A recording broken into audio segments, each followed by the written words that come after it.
நேற்று ஒருத்தன் என்கிட்ட மதுரை பஸ் ஸ்டாண்டில் 10 rupees இருக்குமா அப்படின்னா, நோ அப்படின்னேன். தேங்க்ஸ், போயிட்டேன். என்ன சொல்ல, இது பரவாயில்லைங்க. போன வாரம் சென்னைக்கு ஷூட்டிங் போயிருந்தப்ப கோயம்பேடு பஸ் ஸ்டாண்டில் இறங்கி நின்றுக்கிட்டு இருக்கேன். ஒருத்தன் என்கிட்ட வந்து வாய் பேச முடியாத ஊமையா 10 ரூபா கொடுங்கன்னு கேட்டான். நான் ரொம்ப இறக்கப்பட்டு கொடுத்துட்டு யோசிச்சு எப்படா கேட்டேன் அப்படின்னு யோசிச்சேன். அவனே சொல்கிறான் வாய் பேச முடியாத ஊமையா. சரி, பெண்கள் பேச வர்றாங்க, தயாராக இருங்க. அதிலும் குறிப்பாக பேராசிரியை மோகனாம்பாள் அவர்கள் பாடவும் பேசவுமாக செய்திகளை தர இருக்கின்றார். அறிவியலுடைய வளர்ச்சியால் கலைகளும் வாசிப்பும் வளர்ந்திருக்கிறது என்று பேச வாங்க. போற்றுதலுக்கும் பாராட்டுதலுக்கும் உரிய, பழகுவதற்கு மிக எளிமையான ஒரு பண்பாளர் மாமனிதர் என்று சொன்னால் எங்கள் இருங்க, கொஞ்சம் இருங்க. இந்த அது மேலே ஏறி என்ன பேசுங்க. கேமராவுக்கு தெரியல, வேற ஒன்றும் இல்லை. இப்போ தெரியாங்களா? ஏன்னா அங்கேருந்து யார் பேசுகிறான்னு தெரியாமல் போயிடும். அதுக்கிட்ட போகிறப்ப இறக்கி விட்டு போயிருக்கப்பா. உண்மையிலேயே ஒரு திரைப்படத்துறையிலும் ஊடகத்துறையிலும் மிகப்பெரிய ஒரு பிரபலமாக இருக்கக்கூடிய ஒரு மனிதர் இவ்வளவு எளிமையாக மக்களோடு மக்களாக பழக முடியும் என்று சொன்னால் எங்கள் ஞானசம்பந்தன் ஐயாவை தவிர இந்த உலகத்தில் யாருமே இருக்க முடியாது. மிக எளிமையான மனிதர், பண்பாளர்.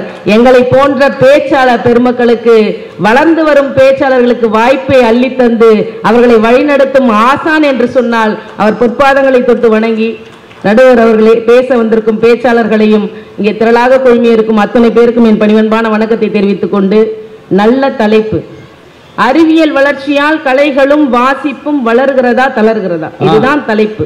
மாற்றவே இல்லை. அதான் இந்த 2 பேருக்கும் உண்மையிலேயே ஒரு பெரிய பாராட்டு தெரிவிக்கணுங்க ஐயா. புத்தக கண்காட்சியில வந்து உட்கார்ந்து பேச கூப்பிட்டு உட்கார வச்சு வாசிப்பு தளர்கிறதுன்னு பேசுறதுக்கு ஒரு தைரியம் வேணும் பாருங்க. அதுக்கே அவங்களுக்கு பெரிய பாராட்டு கொடுக்கணும். சாப்பிட்ட சாப்பாடு நினைக்கல, அந்த நன்றியாவது வேணாம். சென்னை போன்ற பெருநகரங்கள்ல மட்டுமே நடைபெற்ற புத்தக கண்காட்சிகள் இன்னைக்கு மாவட்டங்கள் தோறும் நடைபெறுதுன்னு சொன்னா வாசிப்பு அதிகமா இருக்குன்னு அர்த்தம். எப்படி தளர்கிறதுன்னு உங்களால பேச முடியுது? யோசிச்சு பாருங்க. யாழ்ப்பாணம் ஒரு நூலகம் கடல் கோளால அழிஞ்சு போச்சு. இன்னைக்கு போன்ற அறிவியல் கண்டுபிடிப்பு அன்று இருந்திருந்தால் அந்த யாழ்ப்பாணத்தில் இருந்த பல்வேறு லட்சக்கணக்கான தமிழ் நூல்கள் பதிப்பு செய்யப்பட்டிருக்கும்னு சொன்னா இந்த அறிவியல் வளர்ச்சியால தளர்ச்சின்னு எப்படி இவங்களால பேச முடியுதுன்னு தெரியலங்க ஐயா. மருத்துவ யாழ்ப்பாண நூலகம் எரிந்ததை பற்றி எழுத்தாளர் சுஜாதா அவர்கள் ஒரு நெடுங்கதை எழுதியிருப்பார். அற்புதமான கதை, படிச்சு பாருங்க. அந்த கதையோட பேர் யாராவது சொன்னீங்கன்னா கூட நாங்கள் பரிசு தருவோம். யோசிச்சு வைங்க, நீங்க பேசுங்க. பாரதி சொன்னாங்க, தேமதுர தமிழோசை உலகமெல்லாம் பரவும் வகை செய்தல் வேண்டும்னு.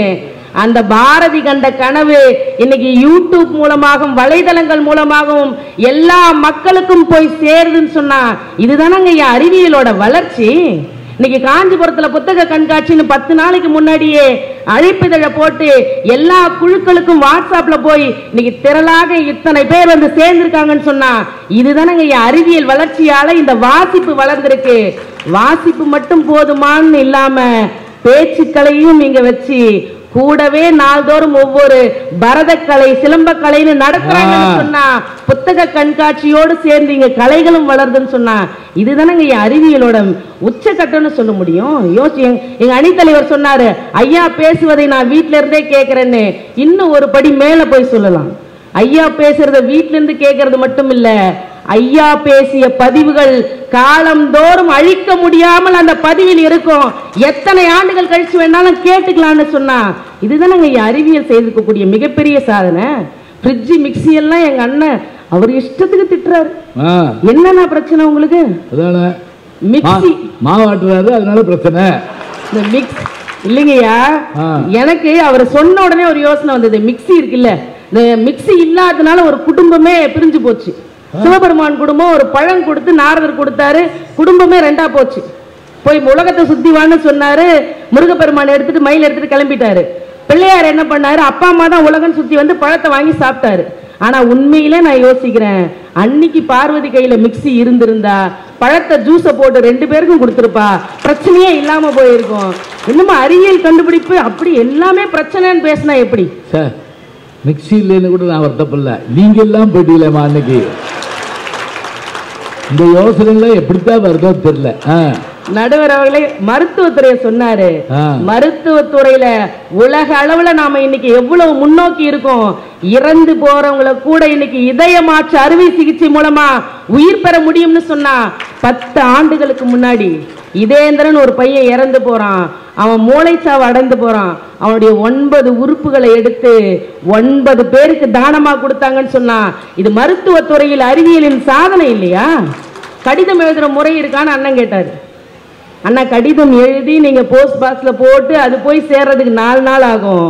ஆனா வாட்ஸ்அப்ல நினைச்ச உடனே காலையில எழுந்து அத்தனை பேருக்கும் வாழ்த்து சொல்றமே, உடனடியாக தகவல்களையும் வாழ்த்தையும் பரிமாறிக்கொள்ளக்கூடிய அறிவியல் வளர்ச்சியை நீங்க எப்படி தளர்ச்சின்னு பேசுறீங்கன்னு தான் எனக்கு. அடுத்து சொன்னார், மேலம் வாசிக்கிறாங்களா, சாமிக்கு கூட போர் அடிக்குமே. சாமிக்கு உள்ள ரொம்ப நாளா மேல சத்தம் கேட்டு போர் அடிச்சதுனால கொஞ்சம் அறிவியல் மாற்றமா இந்த சுவிட்சை போட்ட உடனே வாசிக்கிற கருவி வச்சிருக்கோம்.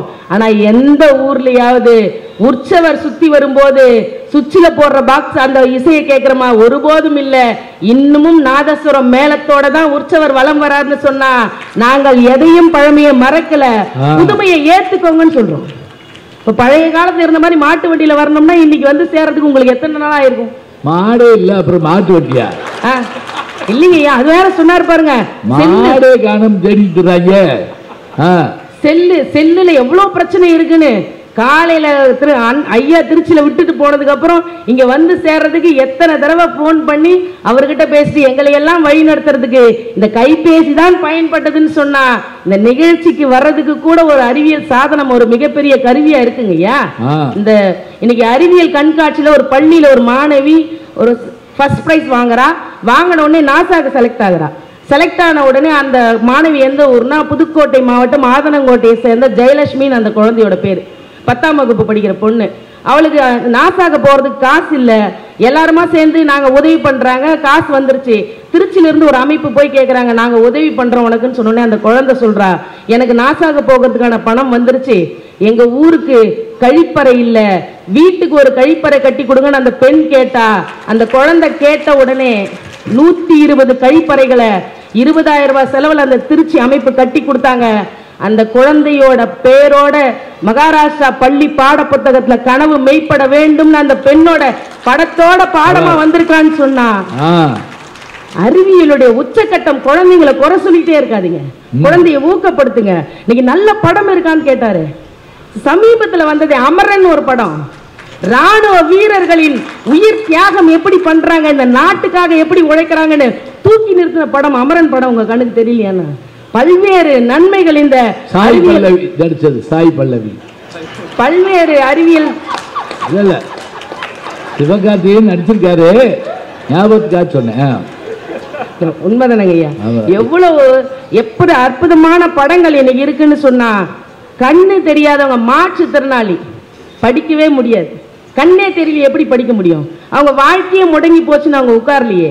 ஆனா அந்த கண்ணு தெரியாதவங்க கூட படிக்கிறதுக்காக 1824ஆவது வருஷம் பிரைலிங்கிற ஒரு எழுத்து முறையை அறிமுகப்படுத்தி அவங்களாலும் சாதிக்க முடியும்னு ஹெலன் கெல்லருங்கிற ஒரு பெண் அமெரிக்காவுடைய ஆகச்சிறந்த எழுத்தாளரா இருக்காங்கன்னு சொன்னா, இந்த அறிவியல் சாதனம் கண்ணு தெரியாதவங்களை வீட்டுல முடக்கி போடல, அடுத்த கட்ட நிலைக்கு கொண்டு போகுதுன்னு சொன்னா நிச்சயமாக வாசிப்பு வளர்ந்துதானங்க ஐயா இருக்கு.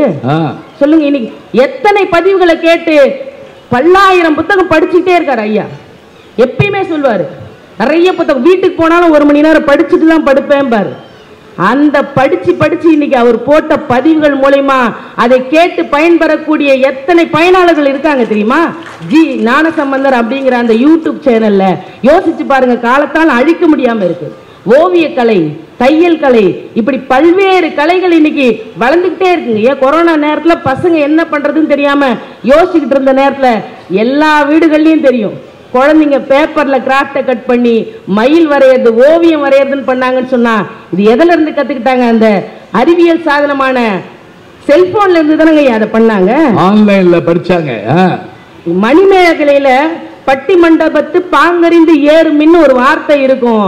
ஆனா இன்னைக்கு அந்த பட்டிமன்றத்தை உலக அளவில் இருக்கக்கூடிய தமிழர்களுக்கு கொண்டு போய் சேர்க்கக்கூடிய ஒரு பேச்சு கலையை ஆக சிறந்த நடுவராக இருக்கக்கூடிய எங்க ஐயா வளர்த்து கொண்டிருக்கிறாருன்னு சொன்னா இந்த பேச்சு கலை கூட உலகம் முழுவதும் போய் சேர்வதற்கு அறிவியல் சாதனம் ஒரு மிகப்பெரிய விஷயமா இருக்கா இல்லையா?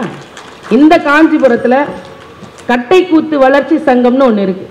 இந்த கட்டைக்கூத்து 1990களில் நலிவடைந்து வரும்போது அதை தூக்கி நிறுத்தணுங்கிறதுக்காக 2002வது வருஷம் ராஜகோபால் அப்படிங்கிறவரும் அவருடைய மனைவி நெதர்லாந்து நாட்டை சேர்ந்த அண்ணா எம்டேங்கிறவரும் சேர்ந்து இந்த சங்கத்தை உருவாக்கி இன்னைக்கு பல ஆயிரம் கல்லூரி மாணவ மாணவிகள் அந்த கட்டைக்கூத்து பயிற்சி எடுக்கிறாங்கன்னு சொன்னா இதுதானங்க ஐயா கலையோட வளர்ச்சி.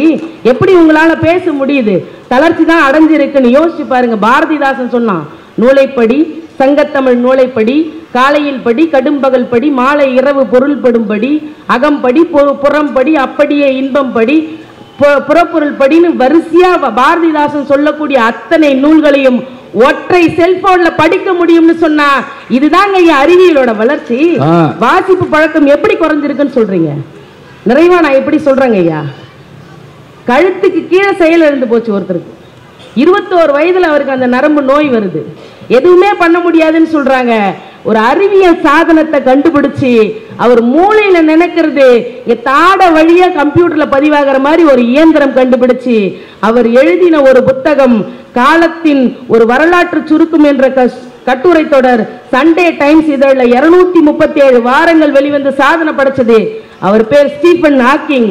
அந்த ஒற்றை மனிதர் அண்டவியலை பத்தி மிகப்பெரிய ஆய்வு பண்ணியிருக்காருன்னு சொன்னா இந்த அறிவியல் வளர்ச்சி அடுத்த நிலைக்கு தானங்க கொண்டு போயிருக்கு. அப்போ இன்னைக்கு இருக்கக்கூடிய இந்த அறிவியல் வளர்ச்சியால நிச்சயமாக வாசிப்பும் கலைகளும் அடுத்தடுத்த நிலைக்கு தான் சென்று கொண்டிருக்கிறது.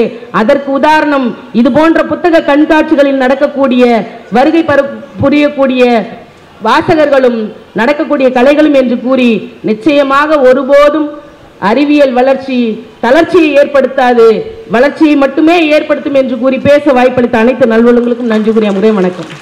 தனக்கு ஏற்பட்ட கதியை போல ஏற்பட்டவர்கள் படிக்க முடியாமல் போயிருமேன்னு தான் அவர் அந்த பிரைலி என்கின்ற அந்த முறையை கண்டுபிடித்தார். ஒரு மனிதருக்கு வந்த தீங்கும் கூட பிறருக்கான நலன் என்று நினைத்தால் அதுதான் வாழ்க்கைங்க. அருமையா அழகான விஷயத்தை சொன்னாங்க. இதெல்லாம் எங்கே படிக்கிறீங்கன்னு கேட்டா நீங்கள் படிக்கணும்னு ஆர்வம் இருந்தால் அந்த புத்தகம் உங்களை நோக்கி வருங்க. அவ்வளோதான். நீங்கள் கவனமாக இருங்க, ஈர்க்கணும் அப்படியே. இப்போ நிறைவாக நம்முடைய வணக்கத்திற்குரிய பேராசிரியை விமலா அண்ணாதுரை அவர்கள் அறிவியல் வளர்ச்சியால் கலையும் வாசிப்பும் தளர்ந்துதான் இருக்கிறது என்று பேச வருகிறார். வாங்க, அவங்க முடிச்ச உடனே நான் திருப்பி சொல்கிறேன். நீங்கள் நம்ம எல்லாரும் சேர்ந்து வீட்டுக்கு போகிறோம், சரியா? ஆமாம், என்னை விட்டு போயிடாங்க. ஓங்கள் இடை வந்து உயர்ந்தோர் தொட விளங்கி மேங்குளிரி ஞாலத்து இருளகற்று மாங்கவற்றுள் மின்னேல் தனியாழி வெங்கதிர் ஒன்றேனையது தன்னேர் இல்லாத தமிழ். தமிழுக்கு எனது கரம் சிரம் தாழ்ந்த வணக்கங்கள். காஞ்சிபுரம் புத்தக திருவிழாவில் தமிழ் இனிமை பட்டிமன்றம். காஞ்சிபுர புத்தக திருவிழாவில் தமிழ் இனிமை பட்டிமன்றம் ஒரு நூலகமே நடுவராக அமர்ந்திருக்கிறார்.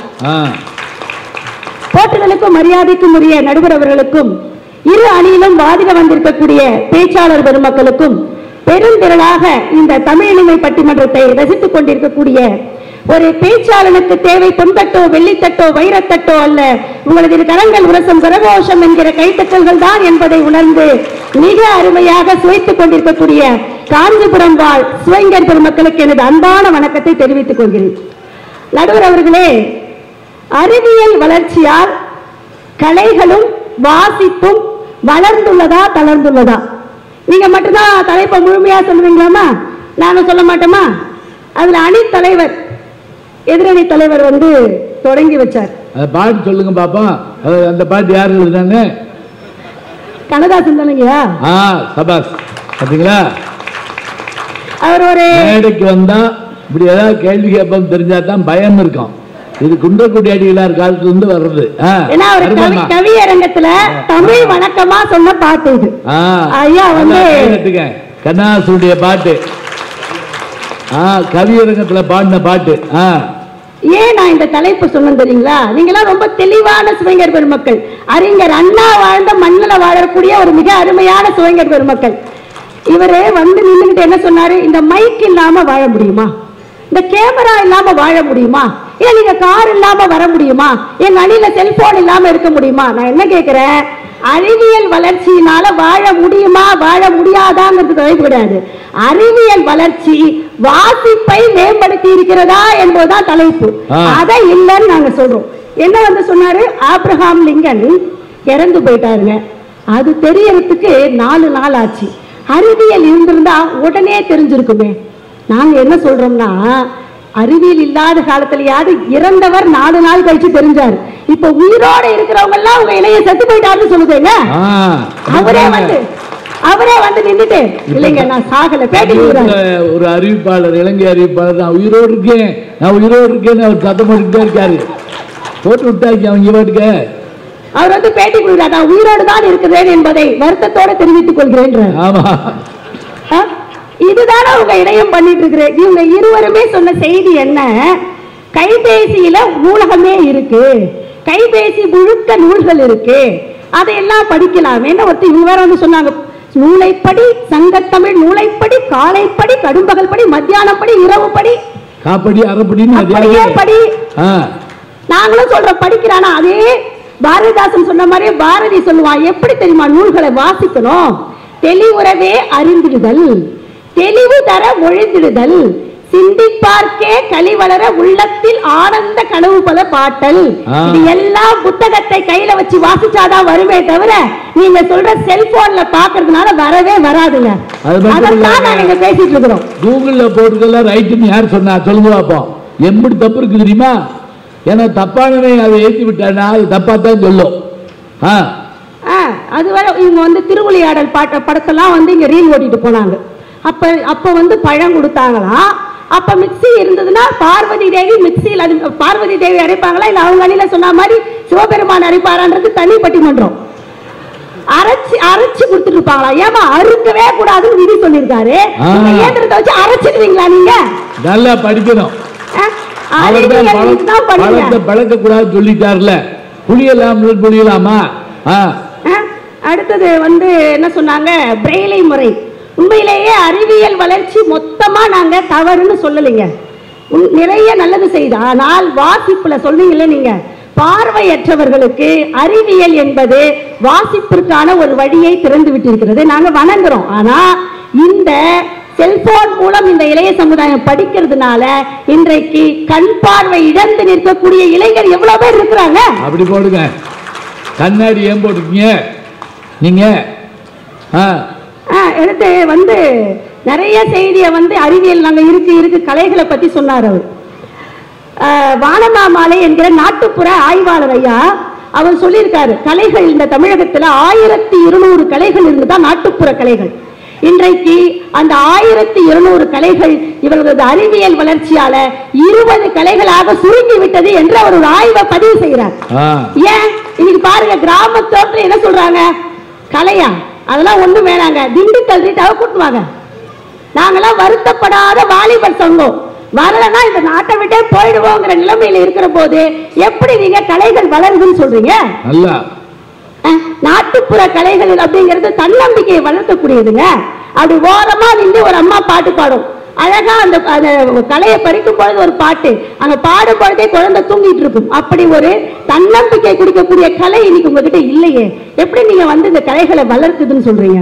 அடுத்து ரொம்ப அருமையான ஒரு செய்தியை சொன்னாங்க, கலைகளை வந்து ஆன்லைன் மூலம் கத்துக்கலாமா? ஏங்க குருன்னு ஒருத்தர்கிட்ட கத்துக்கக்கூடியதுதாங்க கலையிலே பேரு. குரு இல்லாத கலை எங்கேயாவது வாழுமா நான் கேட்கிறேன். அந்த குருவோட பாணின்னு ஒண்ணு இருக்குங்க, அந்த பாணி அவருடைய அனுபவம். கண்ணதாசன் கிட்ட கண்ணதாசன் ஒரு அழகான ஒரு கவிதை எழுதியிருப்பார். இறைவனும் கண்ணதாசனும் கடவுளும் பேசிக்கிறாங்களாம். பிறப்பெண் வருவது யாதென கேட்டேன், கண்ணதாசன் இறைவன் கேட்கிறார். பிறந்து பாருன இறைவன் சொன்னான். படிப்பெனப்படுவது யாதென கேட்டேன், படித்து பாருன இறைவன் சொன்னான். மலையா சுகம் எதுவென கேட்டேன் மணந்து பாருன இறைவன் சொன்னான், அன்பனப்படுவது எதுவென கேட்டேன் பகிர்ந்து பாருன இறைவன் சொன்னான்னு லைனா சொல்லிட்டே வருவான். கடைசா வறுமை எனப்படுவது யாதென கேட்டேன், அதில் வறுமையில் வாடிப்பார் என்று இறைவன் சொன்னான். இறப்பு என்பது யாதென கேட்டேன், இறந்து பார் என இறைவன் சொன்னான். அனைத்துமே அனுபவித்தேதான் அறிய வேண்டும் என்றால் ஆண்டவனே நீ எதற்குன்னு கேட்டானா கண்ணதாசன். உடனே ஆண்டவன் சற்றே அருகினில் வந்து அந்த அனுபவமே நான் தான் என்றான் என்று அந்த கவிதையை முடிச்சிருப்பார். அப்படி அனுபவமாக இருக்கக்கூடிய இந்த ஒரு குருவிடமிருந்து ஒரு கலையை கற்கிறது உங்களுக்கு வளர்க்குமா? இல்ல நீங்க ஆன்லைன் யோகாவை கத்துக்கிறாங்க ஆன்லைன்ல எங்கேயாவது அடுக்குமா? மூச்சை இழுத்து விடணும் போதுதான் காலிங் பெல் அடிக்குது. அவன் இழுக்கிறதா விடுறதா கதவை திறக்கிறதா வந்து நிக்கிறது மனைவியா இருந்தா என்ன பண்றதுன்னு யோசிக்கிறான். இந்த சூழ்நிலையில இன்னைக்கு போயிட்டு இருக்கு. நான் இங்க அழகான ஒரு கோவில் நகரங்க, இது கலைகள் எல்லாம் குவிந்து இருக்கக்கூடிய நகரம் என்று சொன்னால் ஐயா சொன்னார்ல நகரங்களில் சிறந்தது காஞ்சின்னு, அந்த மாதிரி கலைகளில் சிறந்தது காஞ்சி. கோவில்கள் அதிகம் இருக்கக்கூடிய இடம் காஞ்சி. பல்லவ மன்னர்களுடைய அத்தனை சிறப்பும் கொட்டி கிடக்கக்கூடிய இடம் காஞ்சி. நீங்க சொன்னீங்கல்ல இது அறிவியல் வளர்ச்சி வந்துருச்சுங்க, ஏன் ஒரு கோயிலை கட்ட வேண்டியதானே? ஒரு மகாபலிபுரத்துல ஒரு சிற்பத்தை எக்ஸ்ட்ரா சேர்க்க வேண்டியதானே? உங்களுடைய அறிவியல் வளர்ச்சியினால சுனாமி வந்து ஒரு நகரம் தெரிஞ்சது, அதான் நம்மளால பண்ண முடிஞ்சது.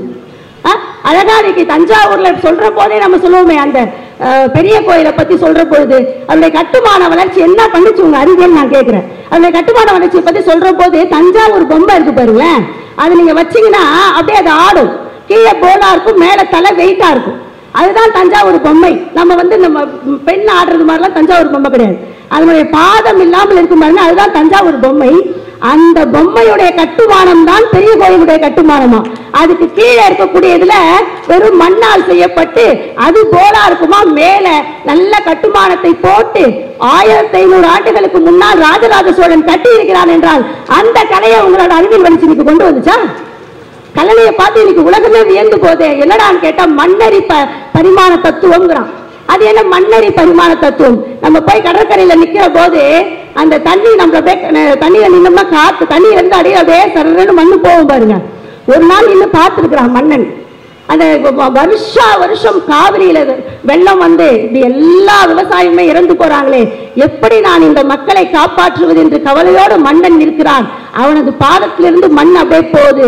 அதை பார்த்து கிட்டத்தட்ட 20 ஆண்டுகள் கல்லணையை அந்த மன்னன் கட்டினான் என்று சொன்னால் இந்த அறிவியலை உங்களால கொண்டு வர முடியுமா நான் கேட்கிறேன். இன்னைக்கு எத்தனையோ விஷயங்கள் நீங்க சொல்றீங்க, இன்னைக்கு அறிவியல் என்ன தெரியுமாங்க பண்ணுது? ரொம்ப வருத்தத்தோடு நாங்களாம் பேராசிரியர்கள் ஐயா, பசங்க எதையுமே நம்புறாங்க, எதையுமே இணையம் சொல்றதை நம்புறாங்க. அவங்க எது நல்லது எது கெட்டதுன்னு தெரியறதுக்கு முன்னாடியே போன கையில கொடுத்துறோமே, அவங்க எப்படிங்க நல்லது கெட்டது தெரிஞ்சுப்பாங்க? அதுதானே எங்களுக்கு பயத்தை ஏற்பட்டது. ஒரு காலத்துல விளையாட்டுங்கிறதுலாம் எப்படிங்க இருந்தது? அழகா 2 பேர் சேர்ந்த ஓடி விளையாடு பாப்பா, நீ ஓய்ந்திருக்க ஆகாது பாப்பா, கூடி விளையாடு பாப்பா. இதை எதிர நீ அண்டர்லைன் பண்ணிக்கணும். கூடி விளையாடு பாப்பா, ஒரு குழந்தையை வையாதே பாப்பான்னு சொல்றாரு. இன்னைக்கு ஒருத்தர் மட்டுமே செல்போன்ல விளையாடுறமே, 2 பேர் விளையாடக்கூடிய விளையாட்டு எங்க போச்சு? ஒருத்தர் தான் விளையாடுறது நம்மால் நம்புறான். குடும்பத்தோடயோ நட்புகளோட சேர்ந்து விளையாடக்கூடியது இல்லாம போச்சு. கபடி, கிட்டிப்புள், பெண்களுக்கான எத்தனை விளையாட்டுகள் எல்லாவற்றையும் நாங்க வெந்து வெளியில அழகா உடற்பயிற்சிக்காரராக இருக்கக்கூடிய விளையாட்டுகள் இன்றைக்கு வெறும் பொழுதுபோக்காக தனி மனித விளையாட்டாக மாற்றி இருக்கிறது இந்த செல்போன். இதுதான் வாசிப்பையும் கலைகளையும் வளர்க்கிறதா என்ற கேள்வியை நான் எதிரணி முன்வைத்து இதுகாரம் அமர்ந்து கேட்ட உங்களோட பாத மலர்களை தொட்டு வணங்கி விடைபெறுகிறேன். நன்றி, வணக்கம். என்ன கேட்டேன் அப்படின்னா, இவர் பாடின அந்த பாட்டுக்கு அது யார் எழுதுனதுங்கிற விஷயத்த உங்கள்கிட்ட தான் கேட்டுக்கிட்டு இருந்தேன். நீங்க சொல்லணும் அல்லது நான் சொல்லணும், மேடு இல்லைன்னு நீங்க சொல்லணும், இவர் சொல்லணும், நான் சொல்லணும், நீங்க சொல்லணும். ஒரு பேச்சாளரை போய் திடுக்கிட வைக்கக்கூடாது. சில பேர் அழுதுட்டே ஒடியாந்துருவாங்க. மேடை பேச்ச ஈஸி இல்லைங்க.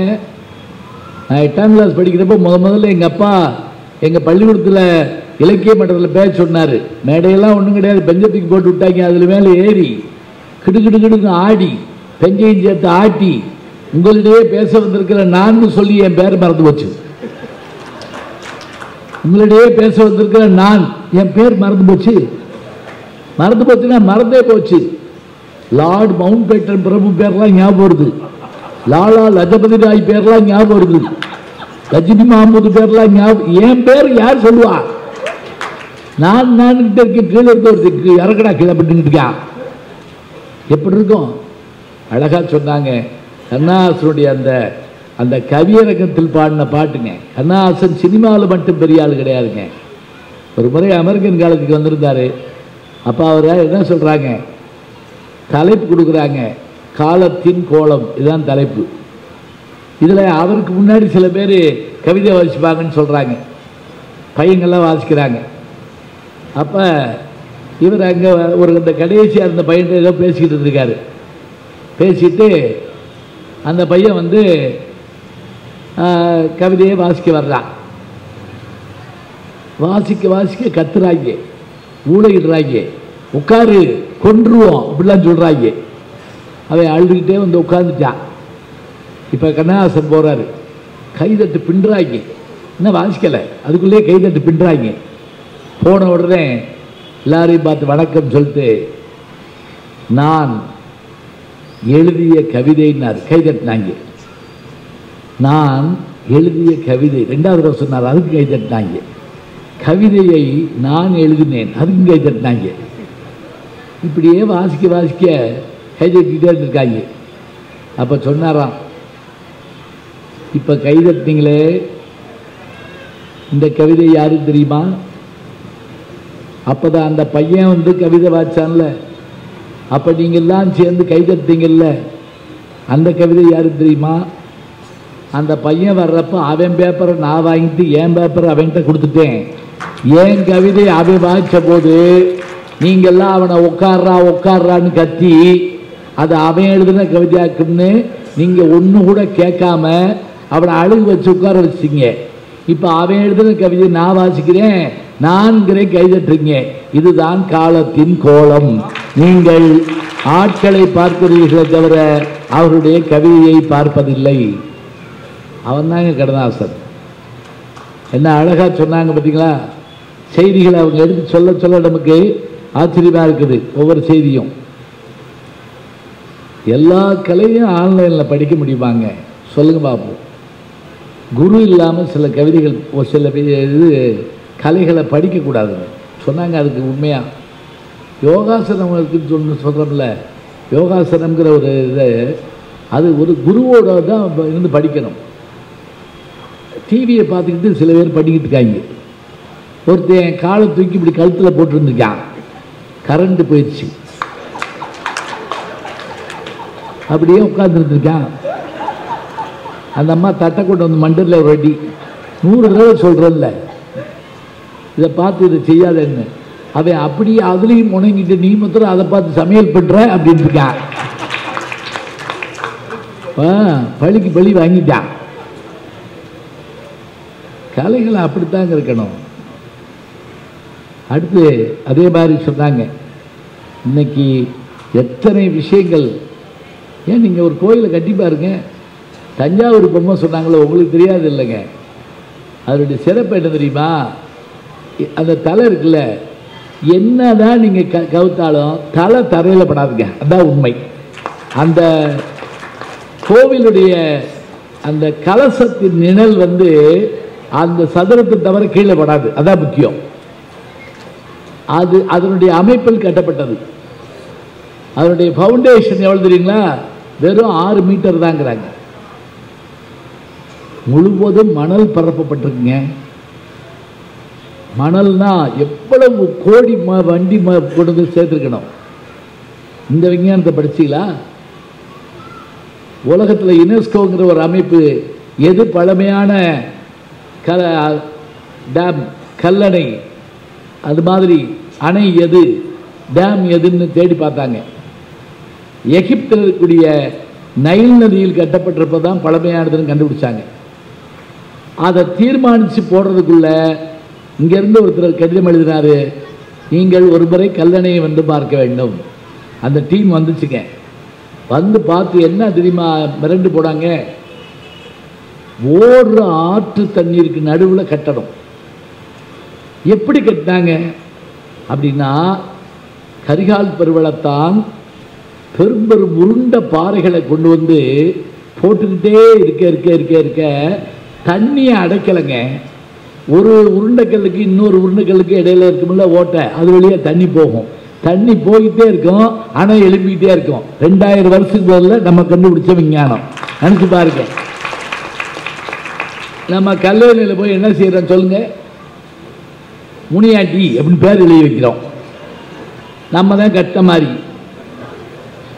தாஜ்மஹாலில் நம்ம ஆடு ஆறுமுகம்னு எழுதி வச்சிருக்காங்க. போனால் பேசாம வர வேண்டியதானே? ஒரு அறிவியலுங்கிறது இன்னைக்கு நீங்கள் என்ன செய்கிறீங்க அதைத்தான் கேட்டாங்க. வாசிப்பை நேசிக்க வேண்டும், உண்மைதான். வாசிக்க விட மாட்டேங்குது. அதே போல் அறிவியல் எல்லாம் கொடுத்தது. ஒரு கேள்வி கேட்டார், மிக்சி இல்லாமல் அதான் ஏன் உங்கள் தாத்தா வாழலையா? அவர் காலத்தில் மிக்சி இருந்ததா? அவங்க இன்னும் சொல்ல போனால் பழைய ஆளுகள்கிட்ட சுவிட்சை போட சொன்னால் கூட வேணாம்ப்பா, கரண்ட் சாக்கடிக்கும், சுவிட்சை போட மாட்டாங்க. சரி, அருமையாக பேசிய பேராசிரியருக்கு நம்முடைய நன்றியை தெரிவித்துக் கொள்வோம். 4 பேருக்கும் பாராட்டுகள். அதுக்காட்டில் முக்கியமாக இவ்வளவு நேரம் நீங்கள் இருந்து கேட்டீங்கல்ல, பட்டிமன்றம் ஆரம்பித்து ஏறத்தாழ 2 மணி நேரம் ஆயிடுச்சு. இந்த 2 மணி நேரம் என்னங்க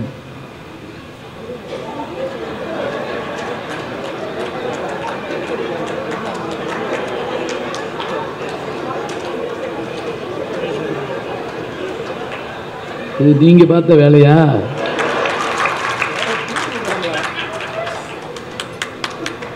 ஏமா தீர்ப்பு சொல்ல வேணாமா? நான் கூட எனக்கு ஏதோ ரூபா நோட்டு கொண்டு கொடுக்க வர்றாங்களாக்கும் அன்பளிப்பு. இந்த முடிச்சிடறேம்மா கொஞ்சம். நான் எந்த ஊர்லேயும் இப்படி பார்த்ததில்ல சாமி. ஆர்வம் இருக்க வேண்டியதுதான், இப்படி இருக்கக்கூடாது. சரி, இந்த 2 மணி நேரம் ஒரு சினிமா எடுக்கணும்னா 500 கோடி செலவாகும். அமெரிக்காவில் போய் எடுத்தால் தான் பார்ப்பாங்க நம்ம ஊர் ஆளுங்க. இப்படி ஆகி போச்சு. இப்போ இதுக்கு மேலே வயசானாலும் ஐஸ்வர்யராயத்தான் போடணும். எல்லாம் பண்ணியும் அந்த படம் 5 நாள் ஓட மாட்டேங்குது. வெள்ளிக்கிழமை போட்ட படத்தை திங்கக்கிழமை போய் பார்த்தா அன்னைக்கே தூக்கிட்டோம்ங்கிறாங்க. அன்னைக்கு தானே வந்துச்சுன்னு கேட்குறோம், அன்னைக்கே தூக்கி போ போ போ அப்படிங்கிறான். ஆனால் 2 மணி நேரம் இன்னும் நான் தீர்ப்பு சொல்லலை. அம்மா, நான் இன்னும் தீர்ப்பு சொல்லலை. இந்த 2 மணி நேரமும் உட்கார்ந்து நின்று நடந்துக்கிட்டு போயிட்டு வந்து என்று கேட்டுக்கொண்டிருக்கக்கூடிய அத்தனை பெருமக்களையும் நான் இருகரம் கூப்பி வணங்குகிறேன்.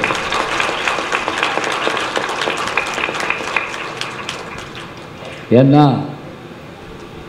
நாங்கள் நல்லா பேசி நீங்கள் கேட்டீங்கன்னு நான் சொல்லலைங்க. நீங்கள் நல்லா கேட்டதுனால தானே எங்களால் நல்லா பேச முடியும். நீங்கள் சரியாக கேட்காம கொட்டாய் விட்டு உட்காந்துருக்கீங்கன்னு வைங்க, இன்னும் சில பேர் பிடிச்சது இருந்தா அவரு மனுஷன் தானே அப்படின்னு சொல்லிட்டு இருப்பாங்க. டெல்லியில் ஒரு தடவை பேசிகிட்டு இருந்தேன் பட்டிமன்றத்தில். கீழே இருந்த ஒரு செல்ஃபோனில் சத்தமாக சொல்கிறார், முடியலை அப்படின்னாரு. நான் என்னையா முடியல? என்ன இல்லை, பட்டிமன்றம் முடியலன்னு சொன்னேன் அப்படின்னாரு. இவ்வளவு நேரம் நல்லா கேட்குறீங்கன்னா 2000 வருஷம் முதல்ல திருவள்ளுவர் சொன்ன மாதிரி, கேட்டார் பிணிக்கும் தகையவாய் கேளாரும் வேட்பமொழிவதாம் சொல். கேட்டார்னா என்ன தெரியுமா? அது இறந்த காலத்தில் எழுதுறாரு. எப்படி கேட்டார்? கேட்பார்னா எதிர்காலம், கேட்டுக்கொண்டிருக்கிறார்னா நிகழ்காலம். ஏற்கனவே பேச்சை கேட்டவர்களாக இருந்தாலும் மீண்டும் அமர்ந்து கேட்கும்படியாக எவன் பேசுகிறானோ, கேட்பவர்கள் மட்டுமல்லாது கேளாதவர்கள்னா பட்டிமன்றத்தை கேளாதவர்கள் மட்டுமில்லை, பகைவர்கள்னு ஒரு அர்த்தம். பகைவனும் விரும்புமாறு யார் பேசுகிறார்களோ அதுதான் பேச்சு. பேச்சாளன் கேட்டுக்கொண்டிருப்பவர்களை கட்டி போட வேண்டும் தன் பேச்சால். எப்படி பேச்சாளன் தன்னுடைய பேச்சால் கேட்டுக்கொண்டிருப்பவர்களை கட்டி போட வேண்டும். ஒரு ஊரில் பேச்சாளனை கட்டி போட்டிருக்காங்க. இனிமே நீ எங்கேயும் போய் பேசக்கூடாது, அவ்வளோ மோசமாக பேசுகிறவன் இருக்கானா? ஒருத்தர் தற்கொலை பண்ணிச்சாருக்காக ரயில் ரோட்டை நோக்கி ஓடி இருக்கான். அந்நேரம் இப்படி ஒரு பேச்சை கேட்டான். யூட்டர்ன் எடுத்து வந்து இப்படி உட்காந்துட்டான். அவரையே உத்து பார்த்துக்கிட்டே இருந்தான். பேசி முடிக்கும் அவர் காலில் விழுந்துட்டான். அவர் தூக்கிட்டார். அப்படி என்ன என்ன என்னன்னாரு, தற்கொலை பண்ணி சாக தெரிஞ்சையா, உன் பேச்சை கேட்டேன், திரும்பி வந்துட்டேன். இவர் கண் கலங்கிச்சு. அவனை கட்டி பிடிச்சிக்கிட்டார். அவ்வளோ நல்லா பேசுனா, உன் தற்கொலையை தடுத்துட்டனா, ஏன் திரும்பி வந்தேன்னாரு. நீ எல்லாம் உயிரோடு இருக்கப்ப நான் ஏன்டா சாணும் அப்படின்னா, நீ பேசியே கொள்ற, நீ இருப்ப நான் சாப்பிடா. சரி, ஆரம்பிச்ச போது இருந்த உற்சாகத்தோடு இப்பவும் இருக்கீங்க. ரொம்ப சந்தோஷம் எனக்கு. இப்ப அறிவியல் வளர்ச்சி தடுக்க முடியாதது. அந்த அறிவியல் வளர்ச்சியால் என்ன நேர்ந்திருக்கிறது என்றால், வாசிப்பு குறைந்திருக்கிறது, கலைகளுடைய வளர்ச்சியும் குறைந்திருக்கிறது அப்படின்னு இவங்க சொல்லியிருக்காங்க. அப்படிலாம் ஒன்றுமில்ல, காலத்துக்கு ஏற்ப அது மாறி இருக்கிறதுன்னு அவங்க சொல்லியிருக்காங்க. எப்படி தீர்ப்பு சொல்லலாம்? அறிவியல் வளர்ச்சியால் கலைகளும் வாசிப்பும் வளர்ந்தும் இருக்கிறது, தளர்ந்தும் இருக்கிறது. நன்றி வணக்கம் அப்படி நான் சொன்னால் நீங்கள் என்ன செய்வீங்க? பாவி, இதை 7:30க்கு சொல்லியிருந்தா நல்லா இருந்திருக்குமே, இதை சொல்லவா இந்த பாடுபட்டீங்க, இதுக்கு 7 காப்பி வேற குடிச்சிங்க அப்படி கேட்பீங்க. இல்லை, நமக்கு எல்லாம் தெரிஞ்சாலும் கூட ஒரு நாள் கேட்டுக்கிடுவோமே அப்படிங்கிறதுக்காகத்தான். இப்போ அவங்க நிறைவாக சொல்கிற போது இந்த அணியில் கவலையோடு தான் சொன்னாங்க. இப்படி ஒரு தலைப்பு அவர்களுக்கு என்ன பிடிச்சா இருக்கு, இல்லை போகிற போக்கில் செல்லை இப்படி தூக்கி போட்டு போயிட போகிறாங்களா? இல்லை. ஆனால் அறிவியல் வளர்ச்சியால் என்னென்ன மாறி இருக்குன்னு சொன்னாங்க. அதில் அவங்க சொன்ன விஷயங்களெல்லாம் நம்ம மறக்கக்கூடாது. எது எழுதுறதே மறந்து போச்சுங்க. நீங்கள் வேற ஒன்றும் வேண்டாம், +2 வரைக்கும் படிச்சிருக்கக்கூடிய ஒரு பையனையோ பொண்ணையோ கூப்பிட்டு ஒரு பக்கம் ஒரு கடிதம் எழுத சொல்ல, கடிதம் கூட வேண்டாம், ஒரு விண்ணப்பம் எழுத சொல்லுங்க பார்ப்போம். விண்ணப்பத்துக்கு 2 சொல்லியா 3 சொல்லியான்னு பல பேருக்கு தெரியாது. சில பேர் விண்ணப்பம்னா என்ன ஊத்தப்பம் கேள்விப்பட்டிருக்கேன். விண்ணப்பம்னா என்ன சொல்றது? இங்க பாருங்க, தமிழுக்கு ஒரு சிறப்பு என்ன தெரியுமா? நம்ம இலக்கிய நடையும் உண்டு, வழக்கு நடையும் உண்டு. நம்மகிட்ட தான் செய்யுள் நடைனா என்ன, இலக்கிய நடைனா என்ன அப்படின்னா தூய தமிழில் பேசுவது. இயல்பு நடைனா என்ன, அது எளிய தமிழில் பேசுவது. உதாரணமாக இப்போ ஒரு அரசாங்க அதிகாரிக்கு நீங்கள் கடிதம் எழுதுறதா இருந்தால் எப்படி எழுதுவீங்க? அனுப்புனர், பெறுநர், ஐயா எங்களுடைய வீதியில் 2 நாட்களாக மின்சார விளக்கு எரியவில்லை, தாங்கள் அதை சீர் செய்து தருமாறு கேட்டுக்கொள்ளுகிறேன், இப்படிக்கு பேர் போடுவோம். இது இலக்கிய நடை. இதே மாதிரியா வீட்டில் பேசுகிறோம்? அம்மாட்ட போய் உட்கார்ந்து, அன்னையே அரும்பசியால் அல்லலுறுகிறேன், அன்னம் இடுவாயா? இந்த கரண்டியை கொண்டு ஒரு சாத்து, நல்லா தானே இருந்த, ஏன் அவங்க கூட சேராத பட்டிமன்றத்துக்கு போகுதுன்னு சொன்னா கேட்குறியா?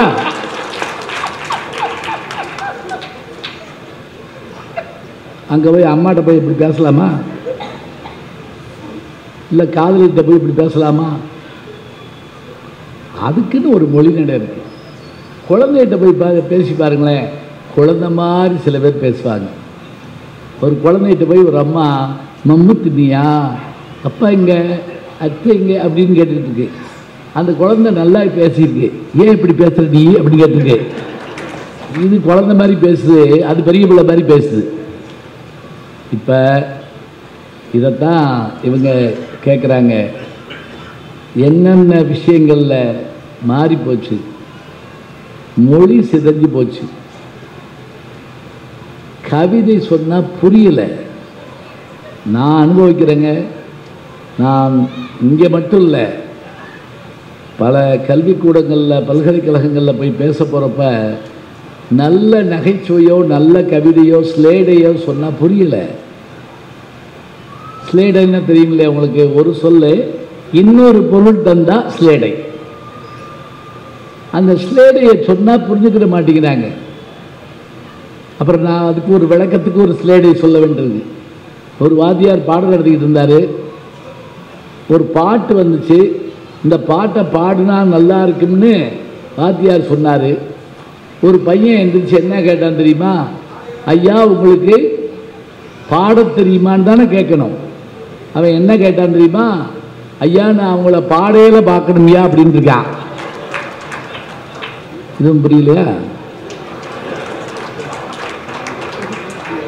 ஐயா நான் உங்களை பாடையில பார்க்கணும்யா. இன்னொருத்தர் எழுந்திரிச்சு எப்போ பார்க்கலாம்யா அப்படின்னு இருக்கா. அவர் என்ன வார வாரமாக போகிறாரு? இந்த பாடுகிற போதுங்கிற ஒரு சொல்லு ரெண்டாவது பொருள் வர்ற போது அதில் ஒரு சின்ன நகைச்சுவை இருக்கும்.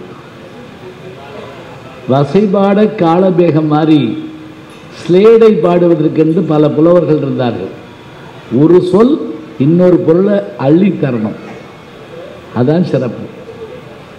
சரி, இவங்க இன்றைக்கு மொழி இப்படி ஆகிவிட்டது, எழுத்து இப்படி ஆகிவிட்டது, அதே போல வாசிப்பு குறைந்து போனது. அப்படி குறைந்து போனதன் காரணமாக நம்மால் என்ன செய்ய முடியவில்லை? கலைகளை வளர்க்க முடியவில்லை. எல்லாத்தையும் டிவியில் பார்த்துட்டோம்னா உண்மையான கலைஞருக்கு ஒரு கைதட்டு வேணாமா? நினச்சி பாருங்க. பாருங்க, உலகத்திலேயே சிறந்த நடிகர் சிவாஜி கணேசனுங்க. அவர் சினிமாவில் நடித்தாலும் கூட நாடகத்துக்கு போய் நடிக்க போவாருங்க. ஏன் நாடகத்துக்கு நடிக்க போவார்னா, நாடகத்தில் கைதட்டு வாங்குறத கேட்டால் தான் நம்ம உயிரோடு இருக்கும்னே அவருக்கு நம்பிக்கை வருமா. அது எதில் சொல்வார் தெரியுமா? ராஜபாட் ரங்கதுரைன்னு ஒரு படம்.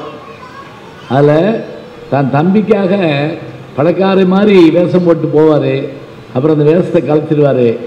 அப்போ அந்த டிகே பகவதிங்கிற அந்த இவர் கேட்பார், ஏயா உழைச்சி வேறு ஏதாவது வேலை பார்க்கலாம்ல, நீங்கள் ஏன் நடிக்கிறேங்கிறீங்க, நாடகம் தான் பார்க்கறது இல்லையா யாரும், ஏன் நாடகம் பார்க்குறீங்க, நாடகத்தை போடுறீங்க அப்படின்னு கேட்டோடனே அவர் சொல்லுவார், ஐயா பகலெல்லாம் பட்னியாக கிடந்தாலும் ராத்திரியில் ராஜா வேஷம் போட்டு அந்த கிரீடத்தோடையும் செங்கோலோடையும் உட்கார்ந்துருக்கிறப்ப கிடைக்கிற சந்தோஷத்தை காட்டிலும் வேறு என்னையா இந்த உலகத்தில் வேணும்பார்.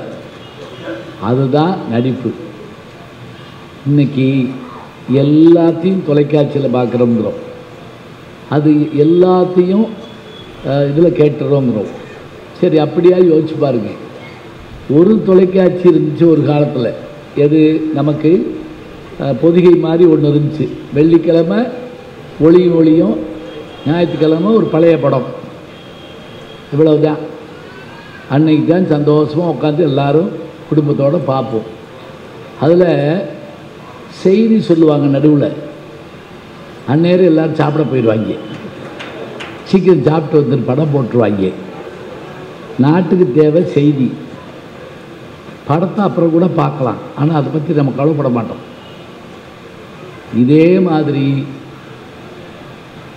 ஒரு இது இருந்தது, ஒரு சேனல் இருந்தது. ஆனால் இன்னைக்கு எத்தனையோ சேனல். இவர் சொல்கிறது அவர் இல்லைங்கிறாரு, அவர் சொல்கிறது அவர் இல்லைங்கிறாரு, இந்த 2 பேர் சொல்கிறது 3வது டிவி இல்லைங்குது. நம்ம எது நடந்தாலும் பேசாமல் உட்காந்துருக்கோம். நமக்கு எதை பற்றியும் கவலை இல்லை. ஒரு வீட்டில் திருடனை பிடிச்சி கட்டி வச்சுருந்துருக்காங்க. இன்ஸ்பெக்டர் வந்தவொடனே கேட்டார், இவனை எப்படிப்பா பிடிச்சிக்கன்னு. இவன் மாடியில் போய் பீரோவை திறந்து நெக்லஸ் எடுத்திருக்கேன், நாங்கள் பார்க்கல. கீழே வந்து பெட்டியை திறந்து ரூபாய் எடுத்திருக்கேன், நாங்கள் பார்க்கல. சமயக்கட்டுக்குள்ள போய் 3 தோசை சுட்டு தின்னுருக்கேன், நாங்கள் பார்க்கல. நாங்கள் பார்த்துக்கிட்டு இருந்த டிவி பெட்டியை தூக்குடாம அப்போ பிடிச்சோம். இதுக்கு வேற என்ன வேணும்? அதை திருடனும் சேர்ந்து கூட உட்காந்து பார்த்தாலும் பார்க்கலாம். இப்படி ஆயிடுச்சே நிலைமை. அவங்களுடைய கவலை அதுதான். பிள்ளைகள் விடாமல் செல்லு பார்த்தா என்ன ஆகுமா, மூளையில் சுரக்கக்கூடிய ஒரு சுரப்பி நின்று போயிடுவாங்க. வறட்சி ஏற்பட்டுருச்சுன்னா எப்படி முழங்கால் கைகால் வலி ஏன் வருதுன்னா, அதில் இருக்கக்கூடிய எண்ணெய் பசை குறைஞ்சி போய் அந்த ஜவ்வுகளுக்கு கிடைக்க வேண்டியது கிடைக்கலன்னா அந்த வலி வந்துடுமா. மூளை அப்படி ஆயிடுமா. நீங்கள் பிரெய்லி கண்டுபிடிச்சது சரி, ஆனால் இருக்கவன் கண்ணெல்லாம் கெடுத்துக்கிட்டு இருக்கீங்களே, அவன் என்னத்தை பார்ப்பான். இன்னொன்று எல்லாருமா சேர்ந்து உட்காந்து குடும்பத்தோடு பார்க்குற மாதிரி ஒரு நிகழ்ச்சி இருக்கா? ஒரு கேள்வி கேட்டாங்க. எந்த படத்தெல்லாம் தேட்டரில் பார்க்கக்கூடாதுன்னு நினச்சோமோ அம்புட்டு டிவியில் வீட்டுக்குள்ள வந்துடுச்சு. என்ன பாடுறாங்க என்ன ஆடுறாங்க கண்டுபிடிக்க முடியல. சில டான்ஸ் எல்லாம் வீட்டுக்குள்ளே குதிச்சிருவாங்க போல் பயமாக இருக்குது. அதுவும் மோசமான படம் வந்துருச்சுன்னு வைங்க, குடும்பமே பதறிக்கிட்டு உட்காந்துருக்காங்க. ஒரு சீன் வந்துருச்சு, அசிங்கமான சீன். அப்பா கத்துனாரு, முன்னாடி உட்காந்து 8 வயசு போயிட்ட கண்ணை போடுறான் அப்படின்னாரு. அவன் ஒடியாந்து கப்பை கண்ணை முடிப்பிட்டான் அப்படியே. ஏன்னா அவனுக்கு கவலையாக இருக்கும்போது அப்பா கெட்டு போயிடுவாருன்னு. எவையெல்லாம் போயிடுச்சு, பண்பாடு போயிடுச்சு, மொழி நடை போயிடுச்சுங்க. நல்ல தமிழ் பேசலை, நல்ல மொழிகள் இல்லை. அதுக்கு காரணம் வாசிப்பு இல்லை, கலைகளை சொல்லிக் கொடுப்பதற்கான கலைக்கூடங்கள் இல்லை. அந்த கலைக்கூடங்கள் இல்லாமல் போகிறதுனால தான் நமக்கு இவையெல்லாம் ஏற்படுது. இப்படி இவங்க வரிசையாக கேட்க கேட்க கேட்க நமக்கு பதட்டம் ஏற்படுது. ஆமாம் இதெல்லாம் இருக்குது, இதுக்கு என்ன செய்யலாம்? இப்போ ஒரு கேள்வி கேட்குறோம். நான் சிங்கப்பூரில் பார்த்தேங்க, ஒரு குறிப்பிட்ட நேரத்துக்கு பிறகு இரவு 10 மணிக்கு மேலே அங்கே சேனல் ஓடாது. அரபு நாடுகளில் வாட்ஸ்அப் பயன்படுத்த முடியாது, தெரியுமா உங்களுக்கு? எப்படி பாருங்க. அப்போ ஏன் அவங்களுக்கு என்ன தெரியாதா? எல்லாரும் எல்லாம் பண்ணட்டுன்னு ஏன் விடலை? இவங்க அதான் கேட்குறாங்க. இப்படி வாசிப்பு குறைகிறது, கலைகள் அழிகிறது, மன வளர்ச்சிக்கு பாதிப்பு ஏற்படுகிறது, கண்கள் பார்வை குறைகின்றன. எனவே இந்த அறிவியல் வளர்ச்சியால் கலைகள் அழிகின்றன, வாசிப்பு குறைகின்றது என்று நான் இவங்களுக்கு இல்லை ஐயா, நீங்க என்ன அவங்க மாதிரி விட ஆரம்பிச்சிட்டாரு.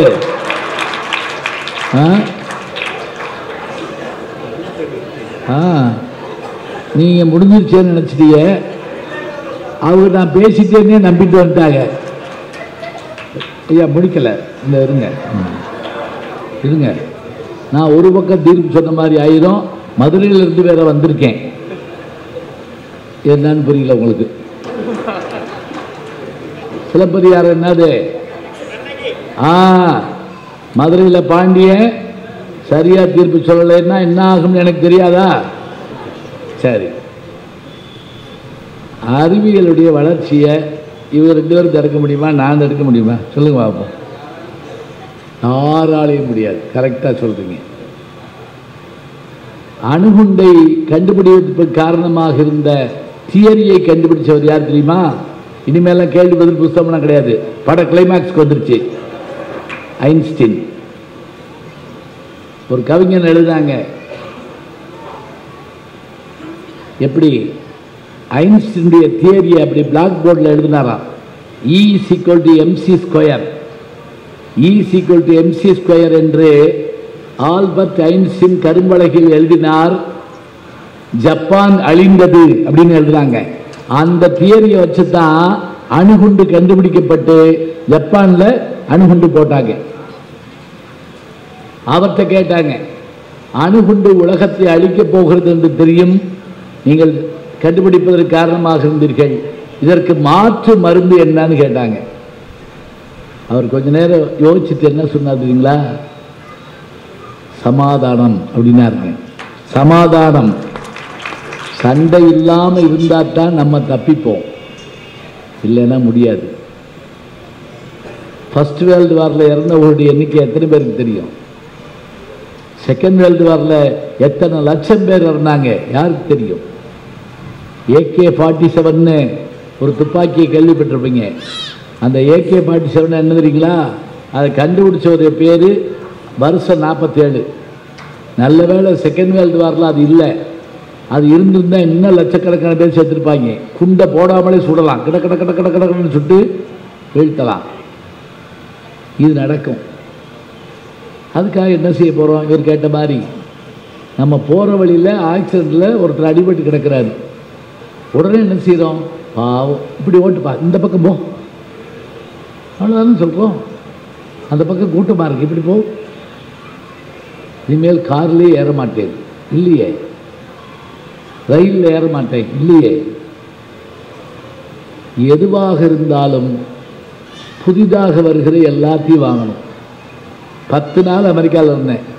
இந்த மாதம், போன மாதம் 17ஆம் தேதியிலேருந்து 27ஆம் தேதி வரைக்கும், ஜனவரி 10 நாளில் 30 காரில் நான் பயணம் பண்ணேன். 30 கார் எழுதுறீங்களா? டெஸ்லா என்கின்ற கார். இந்த டெஸ்லாங்கிற காரு மின்சார கார். யாருடைய கார் தெரியுமா? கம்பெனி கார் தெரியுமா? எலான் மஸ்கினுடைய கம்பெனி. இந்த டெஸ்லா யார் தெரியுங்களா? தாமஸ் ஆல்வா எடிசன் காலத்தில் வாழ்ந்த, அதே அளவு விஞ்ஞான கருவிகளை கண்டுபிடிச்சு வெளியே தெரியாம போன ஒரு அப்பாவி மனுஷன் டெஸ்லா. இது ஒரு கல்லூரியில் ஒரு மாணவர் என்கிட்ட கேட்டாருங்க, நீங்க தாமஸ் ஆல்வா எடிசனை பத்தி இவ்வளவு நேரம் பேசுறீங்களே, அதே காலத்தில் வாழ்ந்த இன்னொரு விஞ்ஞானி ஏன் மறந்து போனீங்கன்னு கேட்டாரு. அப்பதான் எனக்கு ஷாக் அடிச்ச மாதிரி இருந்துச்சு. ஆமா, டெஸ்லாவை மறந்துட்டேன். அவர் யார் தெரியுமாங்க? விவேகானந்தர் அமெரிக்காவில் 1893 சிகாகோவில் பேசிய போது, அப்போது அன்றைக்கு அந்த ஒளிபெருக்கி கருவி மற்றும் மின்சார பல்புகளை ஒருங்கிணைத்த ஒரு ஆள் யாருன்னு கேட்டா அந்த டெஸ்லா தான். பின்னாடி விவேகானந்தரோடு 3 மணி நேரம் பேசியிருக்காரு அவர். இந்த செய்தியில் எத்தனை பேருக்கு தெரியும்? இந்த டெஸ்லா காரில் என்ன ஆச்சுன்னு தெரியுங்களா? நீங்கள் போகிறப்பயே நம்ம வந்துட்டோம்னு தெரிஞ்சு கார் கதவை திறக்குங்க. ஏறி உட்காந்து அப்படி பட்டம் தட்டிட்டா வீட்டுக்கு போ அப்படின்னா வீட்டுக்கு போகுங்க. எந்த வீட்டுக்குலாம் கேட்காது. இப்போ ஆர்டிஃபிஷியல் இன்டெலிஜென்ஸுங்கிறாங்கல்ல, அதனுடைய பெரிய செயற்கை நுண்ணறிவு என்ன தெரியுமா? அந்த ஆப் வச்சிருக்கவங்களுக்கு தெரியும். இவர் சொன்னார் அது ஆப்பு அப்படின்னார்ல, அது என்னன்னா இவருக்கு அது பயன்படுத்த தெரியாதனால சொல்கிறாரு. அது நம்ம தெரிஞ்சுன்னு வைங்களேன், நம்ம 10 நிமிஷம் பேசாமல் இருந்தோம்னா அது பேச ஆரம்பிக்கும். ஏன் சோகமாக இருக்க அப்படின்னு கேட்கும். உனக்கு பிடிச்ச பாட்டு போடவா அப்படின்னு கேட்கும். ஒரு கதை சொல்கிறேன் கேட்குறியா அப்படின்னு கேட்கும். கட்டின பொண்டாட்டி கூட அப்படி கேட்காது. கட்டின புருஷன் கூட அப்படி கேட்க மாட்டான். AI, artificial intelligence. இன்னைக்கு சீனாவில் ஒரு இது கண்டுபிடிச்சிருக்காங்க. ஒரு பெண்ணை எல்லாரோடையும் சேர்த்து ஆடுறா, அந்த கூட்டமே அவள் பின்னாடி ஓடுது. அவள் பெண்ணே இல்லை, கம்ப்யூட்டரில் செஞ்ச ஒரு ஆர்டிஃபிஷியல் இன்டெலிஜென்ஸ் பொம்மை. நான் பார்த்த ஒரு விஷயத்தை நேராக சொல்கிறேனே, மலேசியா போயிருந்தபோது குடும்பத்தோடு போயிருந்தோம். தைப்பூசம், அதுக்காக ஆஸ்ட்ரோ வானவில்லில் பேசுறதுக்காக போயிருந்தேன். நாங்கள் தங்கியிருந்த ஹோட்டல் 7 ஸ்டார் ஹோட்டல். 7 ஸ்டார்னா 5 ஸ்டார் கடலில் பெருசு. அப்போ வீட்டில் எல்லாம் ஷாப்பிங் போயிருந்தாங்க. நான் உட்காந்துருந்தேன், எங்கே அந்த ரிசப்ஷனில் உட்காந்துருந்தேன். இதை காட்டில் பிரம்மாண்டமான ஸ்க்ரீனுங்க. அதில் என்னமோ ஒரு டான்ஸு ஓடிக்கிட்டு இருந்துச்சு. ஒருத்தர் தலையை விரிச்சு போட்டு பேயாக ஆடிக்கிட்டு இருக்கான். எல்லோரும் சுற்றி ஆடுறாங்க. இதை நான் முன்னாடி சேர் போட்டு உட்காந்து பார்த்துக்கிட்டு இருந்தேன். அங்கேருந்து அந்த ஹோட்டல் இதில் இருந்த ரிசப்ஷனிஸ்ட் என்கிட்ட வந்து, நான் உங்களுக்கு ஏதாவது செய்யணுமா, நீங்கள் அது மாதிரி ஆடணுமான்னு கேட்டாங்க. ஏம்மா உனக்கு என்ன, நான் என்ன செஞ்சேன், நான் பாட்டுக்கு தான் பார்த்துக்கிட்டேன். இல்லை சார், நீங்கள் அந்த மாதிரி ஆடணுமான்னு கேட்டாங்க. எனக்கு ஆட தெரியாதே அப்படின்னே. ரஜினி முருகன் படத்தில் கூட நீங்கள் பார்த்தீங்கன்னா கடைசி பாட்டு சீனில் அந்த டான்ஸ் மாஸ்டர்கிட்ட போய் நான் சொல்லி, சாமி என்னை ஆட வச்சுக்கூடாத, நான் மேடையில் பேசுகிறேன்னு சொல்லிட்டு வந்தேன். இப்போ ஆடணுமான்னு கேட்டாங்க. எப்படி ஆட முடியும்னு கேட்டேன். ஒன்றும் இல்லை, இங்கே வாங்க என்னை கூப்பிட்டு அந்த பெரிய ஸ்க்ரீனுக்கு முன்னாடி சின்ன கேமரா இருந்துச்சுங்க. அதில் என் முகத்தை அப்படி எடுத்தாங்க. நீங்கள் போய் அங்கே உட்காந்துக்கோங்கன்ட்டாங்க. இப்போ அந்த அம்மா அப்படியே இது பண்ணி அந்த முகத்தை, அந்த தலையை விரிச்சு போட்டு ஆடினால அவன் மூஞ்சில் போய் சேர்த்து விட்டுருச்சுங்க. பார்த்தா நான் பேயாட்டம் ஆடிக்கிட்டு இருக்கேன். அந்நேரம் பார்த்து எங்கள் வீட்டில் வந்துட்டாங்க. அதிர்ச்சியில் உறைஞ்சி போய், இது போன வட்டம் வந்தப்போ ஆடினதா அப்படின்னு கேட்டாங்க. ஐயோ நான் ஆடவே இல்லை, ஆடிக்கிட்டு இருக்கீங்க அப்புறம் ஆடவே இல்லைன்னு என்ன அர்த்தம்? அப்புறம் அந்த அம்மா வந்து சிரிச்சுக்கிட்டே உண்மையை சொல்லிடுச்சு. இப்போ நீங்கள் கேட்கலாம் இது எதுக்குன்னு. இது எதுக்கு தெரியுங்களா?